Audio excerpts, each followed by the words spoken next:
অন্যান্য সকল আইন শৃঙ্খলা রক্ষাকারী বাহিনীর সাথে সমন্বয় করে র্যাপিড অ্যাকশন ব্যাটালিয়নও আমাদের ফোর্স এখানে মোতায়েন করেছি। আমাদের ইনার পেরিমিটার, আউটার পেরিমিটারে আমাদের ফোর্স আছে এবং আমরা কয়েকটা সেক্টরে ভাগ করেছি। প্রত্যেকটা সেক্টরই আমাদের ফুট পেট্রোল, গাড়ি পেট্রোল এবং স্ট্রাইকিং রিজার্ভ থাকবে। এছাড়াও আমরা অত্র এলাকাটি ভালোভাবে সুইপিং করেছি। আমাদের bomb disposal team stand by থাকবে।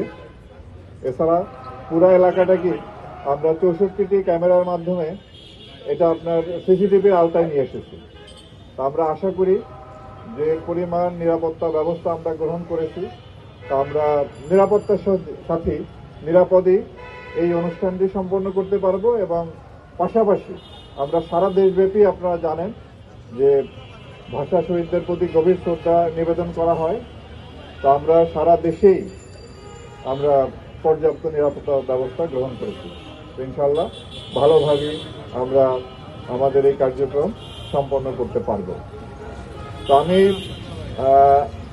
আপনাদেরকে এর আগেও যতবার আপনাদের সামনে মুখোমুখি হয়েছি গত 1.5 বছরে, যখন জুলাই আগস্টের পরে একটা ভঙ্গুর আইন শৃঙ্খলা পরিস্থিতি ছিল, তখন থেকেই কিন্তু আমরা আইন শৃঙ্খলা রক্ষাকারী বাহিনী আপনাদের মাধ্যমে দেশবাসীকে আশ্বস্ত করেছিলাম যে আমরা এই দেশের আইন শৃঙ্খলা পরিস্থিতি এটা নিয়ন্ত্রণে আনতে সক্ষম হব, ভালো করতে সক্ষম হব এবং একটি সুষ্ঠু নির্বাচন করার জন্য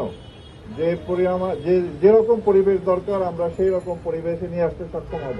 তো ইনশাআল্লাহ আমরা সবাই মিলে জাতিকে একটি সুষ্ঠু নির্বাচন উপহার দিতে সক্ষম হয়েছি এবং আমরা আশা করি আপনাদের মাধ্যমে দেশবাসীকে আশ্বস্ত করতে চাই ভবিষ্যতেও এই দেশের আইন শৃঙ্খলা পরিস্থিতি ক্রমান্বয়ে আরো ভালো হবে এবং আমরা অপরাধ নিয়ন্ত্রণে আনতে পারব।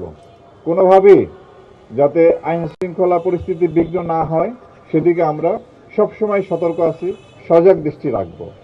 আমরা আপনাদের কাছে দৃঢ়ভাবে বলতে চাই যে দাবি আদায়ের নামে কিংবা আন্দোলনের নামে সাধারণ জনগণকে তাদের উপরে জুলুম করা বা তাদেরকে জিম্মি করে কোনো ধরনের কার্যক্রম আমরা হতে দেব না। আমরা চাই এই দেশের মানুষ নির্বিঘ্নে চলাফেরা করবে, তাদের যে স্বাভাবিক জীবনযাপনের যে প্রক্রিয়া কার্যক্রম সেখানে যেন কোনো রকম বাধা না আসে সেজন্য আমরা সজাগ দৃষ্টি রাখবো।